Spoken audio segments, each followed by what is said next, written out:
नमस्कार, मी विलास आव्हाड. आपण पाहता A9 एक्सप्रेस. केंद्र सरकारने जो काही कांदा निर्यात बंदीचा निर्णय घेतलेला आहे तो अतिशय चुकीचा असून शेतकरी विरोधात आहे हे आपल्याला सांगायचं आहे. कांद्याची अशी अवस्था आहे, 1 वर्षापासून कांद्याची अशी अवस्था आहे की कांद्याचं गळीत, हवामानामध्ये अचानक बदल, त्यातमध्ये दुष्काळ, काही ठिकाणी गारपीट, अशा प्रकारचं जे काही आसमानी संकट सुद्धा शेतकऱ्यांवर नेहमी असं लादत असतं. आणि सरकारचे, केंद्र सरकारचे किंवा नको त्यावेळी हे काही शेतकरी विरोधात जे काही निर्णय घेतले जातात त्याच्यामुळे सुद्धा शेतकरी अडचणीत येण्यास कारण आहे. मागच्या वर्षी अक्षरशः याच दिवसामध्ये कांद्याला भाव नव्हते. अक्षरशः 1200 रुपये डिसेंबर जानेवारीच्या या पिरियडमध्ये 1200-1500 रुपयापर्यंत कांदा विकत होता. आणि एप्रिल मार्च मध्ये तर अक्षरशः कांद्याची माती झाली. जे 100, 200, 300, 400 रुपये कांदे विकत होते. म्हणून तर महाराष्ट्रामध्ये राज्य सरकारला 350 रुपयाचं अनुदान शेतकऱ्यांना द्यावं लागलं. त्याचेही 10-10 हजार रुपयाचे 2 हप्ते राज्य सरकारने अनुदान जमा केले. बाकीचे लोकांचे अजूनही पैसे तसेच बाकी आहे. त्या गोष्टीला आता जवळजवळ 1 वर्ष होत आलेले. लोकांचे अनुदानाचे पैसे सुद्धा राज्य शासन जमा करू शकलं नाही. ही सुद्धा अतिशय म्हणजे खेदजनक गोष्ट आहे. आणि मध्यंतरीच्या या पिरियडमध्ये आता मागच्या वर्षी ज्या काही कांद्याच्या लागवडी, कांद्याच्या उन्हाळ्याच्या लागवडी, लालच्या लागवडी या थोड्याशा कमी असल्यामुळं आणि कांद्याचे बाजार जे काही थोडेसे वाढले होते, त्यातही केंद्र सरकारने जे काही 40% काही निर्यातीवर टॅक्स लावला. त्याच्यानंतर अनेक गोष्टी झाल्या. कांद्याचे बाजार परत 3000च्या आतमध्ये राहिले. म्हणजे केंद्र सरकार नेहमी कांद्याच्या या गोष्टीवर हस्तक्षेप करत असतं. आणि जर कधीतरी शेतकऱ्यांना 4 पैसे मिळत असतील यावर सुद्धा जे काही केंद्र सरकारने नियंत्रण ठेवले हे अतिशय वाईट गोष्ट आहे. आता अशी परिस्थिती आहे की एक तर लाल कांद्याच्या अतिशय कमी लागवडी आहे आणि दुष्काळाची महाराष्ट्रामध्ये जवळजवळ 60-70% जिल्ह्यांमध्ये मोठ्या प्रमाणात दुष्काळ असल्यामुळं पावसाळी कांदा तर लागवड नाहीच आहे. पण तो जो काही परतीचा पाऊस झाला याच्यामधून काही लाल कांदा वगैरे लोकांनी लावला.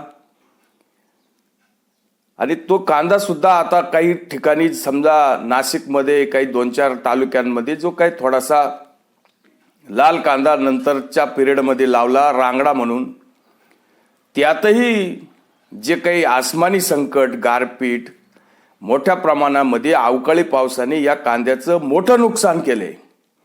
अक्षरशः लाखो कोटी रुपयाचं जे काही नाशिक जिल्ह्यामध्ये जे काही चांदवड असेल, निफाड असेल, मालेगाव असेल किंवा येवला आहे, सिन्नर तालुका आहे, या ठिकाणी अवकाळीने जो काही मोठं नुकसान केलंय लोकांचं गारपिटीमुळं. बरं, गारा पडल्यावर ह्या कांद्याचं पूर्णच्या पूर्ण पीक पूर्ण नुकसान होत असतं. बाजारात सुद्धा कांदा जाऊ शकत नाही. गार पडल्यावर पूर्ण कांदा सडून जातो. असे लाखो रुपयाचं नुकसान झाले. हजारो हेक्टर शेती अक्षरशः कांद्याची नष्ट झालेली आहे. अशी परिस्थिती आज कांद्याच्या जे काही क्षेत्र असलेले शेतकऱ्यांच्यावर ओढवलेली आहे. आणि त्यात असे जे काही शेतकऱ्यांच्या विरोधात कांद्याचे बाजार 4,000 रुपयाच्या वरती कालपर्यंत पण नव्हते. म्हणजे आपण ज्या काही धोरणांमुळं शेतकऱ्यांवर जी काही अशी परिस्थिती ओढवते, या गोष्टीला कारणीभूत जे काही तुमचे धोरणात्मक निर्णय, नेहमीच तुम्ही फक्त शेतकऱ्यांच्या कांद्याला किंवा शेतमालाला बाजार मिळत असताना त्यामध्ये विनाकारण हस्तक्षेप करायचा. आज तशी पाहिली तर परिस्थिती निर्यात बंदी करण्याची गरज होती का? कांदा 4,000 रुपयाच्या वरती कोणत्याही मार्केटला विकत नव्हता. म्हणजे 3,000 ते 3,500 रुपये इतकाच कांदा विकत होता. आणि आता निर्यात बंदी केल्यावर अक्षरशः तो कांदा 1,000-1,500 रुपये सुद्धा विकणार नाही अशी परिस्थिती निर्माण झालेली आहे. आणि जर बाहेर जर त्या देशामध्ये जर आपल्या कांद्याला जर काही मार्केट मिळत असेल किंवा आंतरराष्ट्रीय बाजारपेठेमध्ये जर कांद्याला आपल्या भारताच्या कांद्याला जर मागणी असेल आणि देशाचं नुकसान होते, बाजारपेठा आपल्याला ज्या काही दुसऱ्या देशामध्ये मिळतात त्याचं सुद्धा नुकसान होते, त्याच्यामुळे शेतकऱ्यांचं नुकसान होते किंवा देशाचं पण नुकसान होते. ही गोष्ट सुद्धा सरकारच्या लक्षात यायला पाहिजे. भारतातला कांदा बांगलादेशला पाहिजे, पाकिस्तानला पाहिजे किंवा युरोपियन देशांना पाहिजे, श्रीलंकेला पाहिजे. पण आपण जर कांदा निर्यात करणार नाही तर ते लोक सुद्धा दुसरीकडून कांदा आयात करणार आहे. म्हणजे आपल्याला जी काही बाजारपेठ आपल्याला जी काही मिळाली होती ती आपली आता दुसरा कोणीतरी देश घेणार आणि आपले शेतकरी बाकी याच्यातून वंचित राहणार. अशा प्रकारची जी काही शासनाची काही जी धोरणं आहे जे शेतकऱ्यांच्या विरोधात आहे, जे अक्षरशः आज अशी म्हणायची वेळ आली की प्रत्येक वेळेस फक्त शेतकऱ्याच्याच फक्त कंबरडं मोडायचं, शेतकऱ्यांची काही वाईट अवस्था आहे ही तुमच्या लक्षात सुद्धा येत नाही.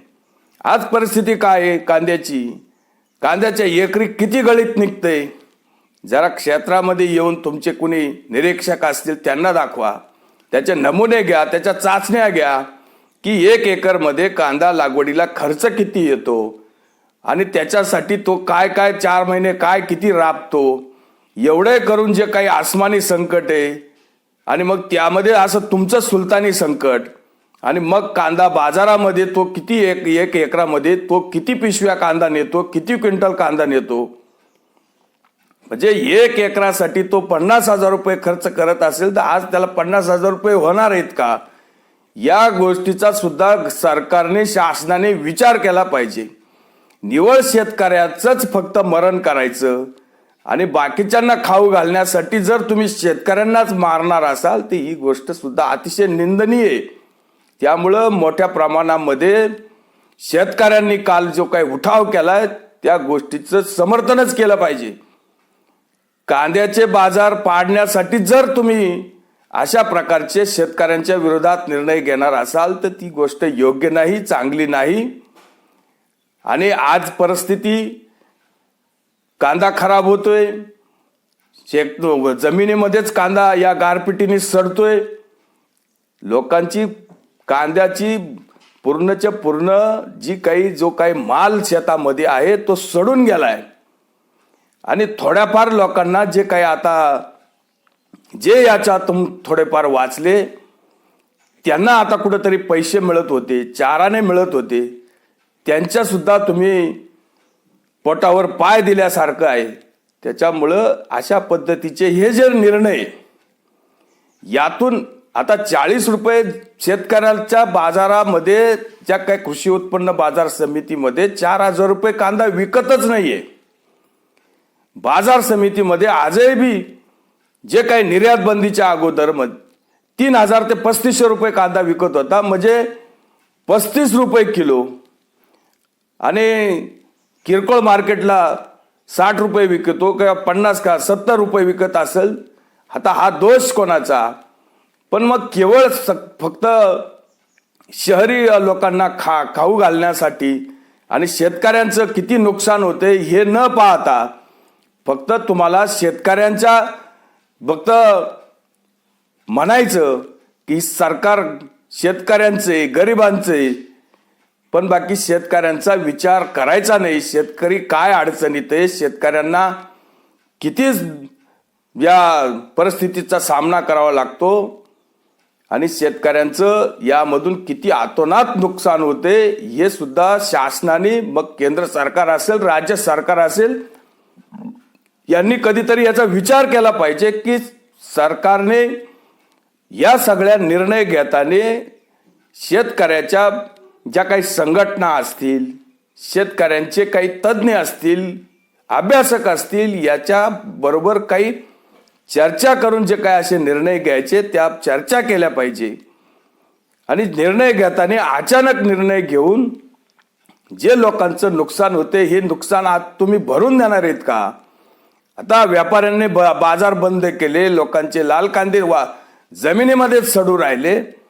आज जर 2 का 4 दिवस 8 दिवस जर बाजार समित्या बंद राहिल्या तर लोकांनी कांदा बाजारात न्यायचा नाही तर त्याला मोड फुटतात. या गोष्टीला जबाबदार कोण?